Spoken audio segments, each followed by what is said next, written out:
Hello, my name is Nate. Welcome to my art channel. This is my favorite day of the month. This is when I do my painting for my Patreon group called Nate's Art Lab. I give them a monthly challenge.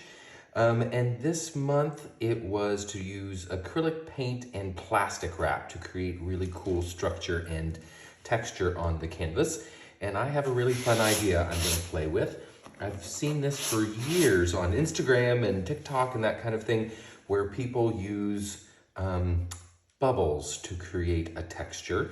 So I'm not going to cover my entire canvas. This is a 24 by 24 inch canvas, and I do have it up on push pins so that some air can come underneath. Once I cover it with plastic, it won't be able to dry from the top, so there needs to be airflow underneath so that it dries. And I'm going to put some paint on the canvas here, very fluid paint. This is acrylic paint mixed about 1 part paint to 5 or 6 parts water. So it's very, very thin. It's thin enough that it has broken the binders that come naturally in the paint, so that the pigments will move away and distribute the way I want them to, using surface tension of the plastic and the bubbles. So I have some Golden's Pyrrole Red, I have Amsterdam Cyan Blue, and I have Golden's Payne's Gray. So I have 3 colors. I'm hoping with the blues, with the red, I get some purples in this too. And I'm not going to overthink the composition here. I really am just going for some interesting texture and some bold colors. So but the first thing I'm going to do is to make my bubble solution. So I'm going to put about, let's say, 2 ounces of water in the bottom of this plastic cup or paper cup. And instead of dish soap, I like to use shampoo. Shampoo, the bubbles on shampoo are firmer, they last longer. So dish soap, I find it pops a little too easily, but the shampoo has a better texture to it, so they stay and hold their shape a little longer. So I'm just going to put a healthy dose of that in there. That's all I need. And then I have a really big plastic straw with a big, thick, wide straw. I'm just going to mix that up, and that is ready to go. And a lot of people, I've seen a lot of videos on YouTube and elsewhere, people put their paint directly into this, but my paint is already diluted and I don't want to dilute it even more. So I'm going to put my paints down first and then add the bubbles on top. It should still work. But before I add my color, I want to start with at least a damp surface. I don't want any puddles. So I'm going to give this a light mist. And then I'm going to use my brush and just brush it out. So I want it evenly damp all the way across. And just like that, make sure I get the sides really well. And go across it both ways. And this is a gessoed canvas. I have 2 layers of a thin consistency gesso on here. I will show you how I do that in a future video. But okay, so I'm going to start with the red, and I'm going to just splash some of this down.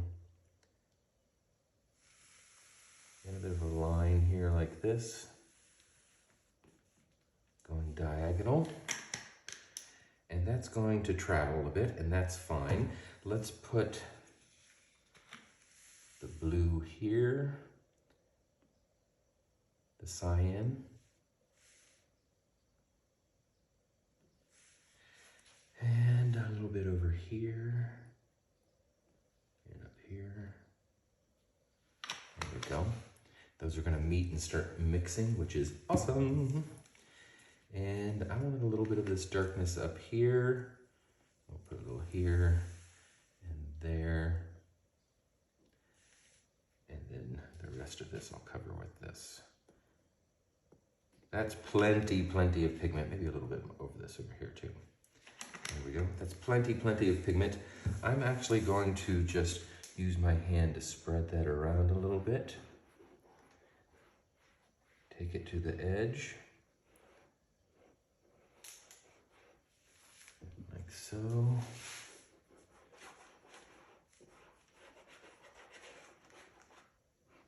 Let's get that all over the canvas. We want pigment everywhere. There we go. Over the paper towel to dry my finger off. There we go. Now let's spread that lighter blue out, the cyan.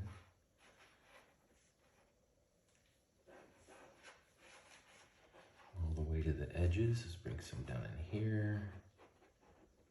Like so.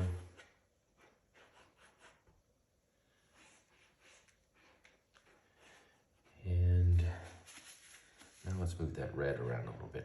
Integrate it a little bit. It's going to mix a bit anyway when the bubbles and everything else go in. Let's bring some of that red up in here, maybe out here too. There we go.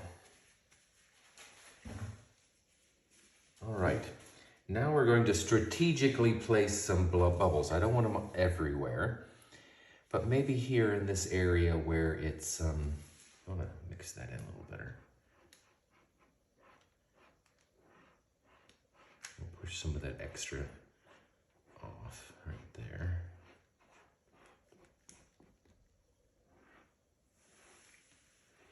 I don't want any puddles.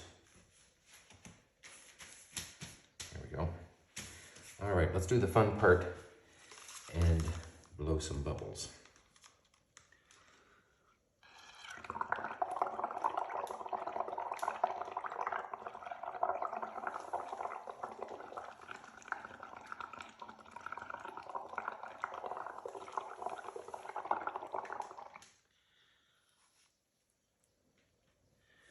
See how those hold their shape really well?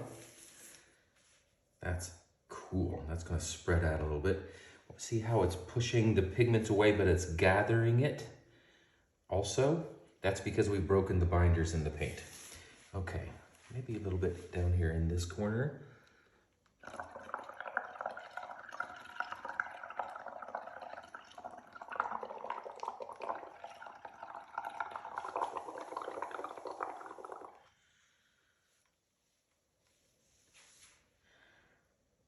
Ooh, that was cool. It's really pushing it away from itself. And some of the splatters are creating an interesting effect there. Let's get a few over here in this top corner.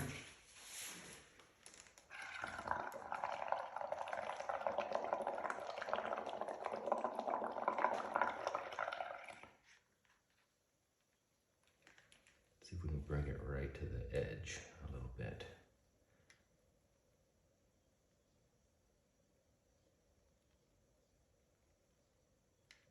Oh yeah, I can use my finger to push it around a little bit and place it. Fun. Maybe I want that to be a little less phallic looking.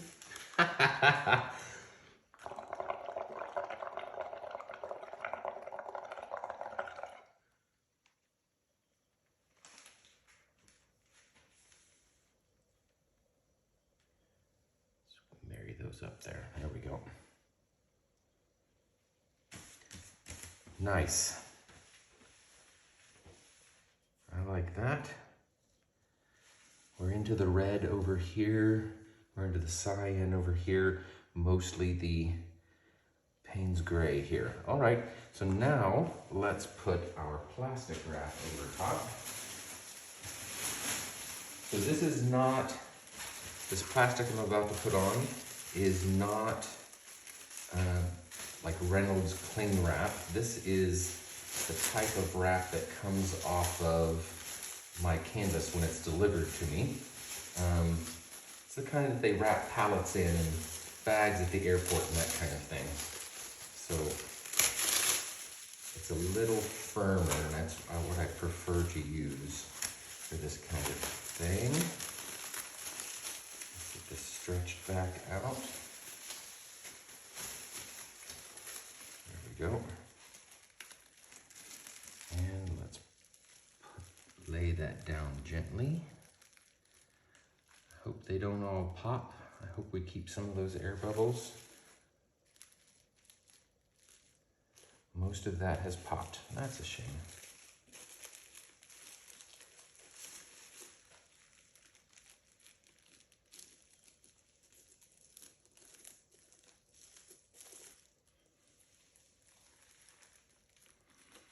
Hopefully it gives me some texture around.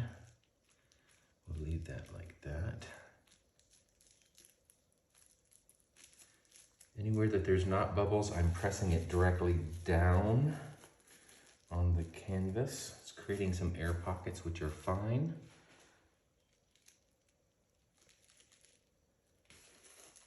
But we don't need too much of them. There we go. Okay. This is going to be pretty. It's working really well right here. There's still some great bubbles here. Finer bubbles over here. We'll see how that works out. And that red is really strong, so I hope it really holds that color. Okay, now we just wait until tomorrow morning and we can take this plastic wrap off. And we should have some really interesting texture. Okay, this is the next morning and I am excited to peel this back and actually reveal the final look. So this part is very satisfying.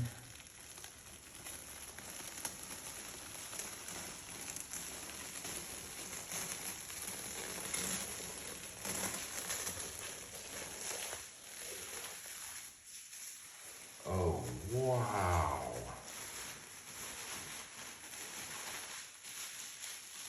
Super cool. Let me bring you in for a close-up. So here is the dry result. I'm really happy with how this turned out. Really cool details. Look at, you can see the bubbles, but it just creates so much softness within all of those sharp angular lines that you get from the plastic wrap. I love the hints of it up in here too, and up in here, very cool. I love the clash of colors, that red, blue, but multiple tones. Yeah, that's really pretty. I love this. And I have to say, this is the cheapest way to paint a large canvas. This is a 24 by 24, and I probably used, gosh, maybe an ounce of paint, probably less. Just paint and water and a little bit of plastic wrap, and look what amazing things you can create. I'm super happy with this. And of course, this could just be the background to further work. So stay tuned now for some pictures from my Art Lab members who also created. Some of them took this even further. They started with this and then added more things to it, embellished it, and I can't wait to show it to you. So thank you very much for watching. Oh, and in the video description, there's a playlist of my Patreon members who do have YouTube channels, so you can watch them create their plastic wrap techniques too. So thanks again. Go mix up some paints and be fearless.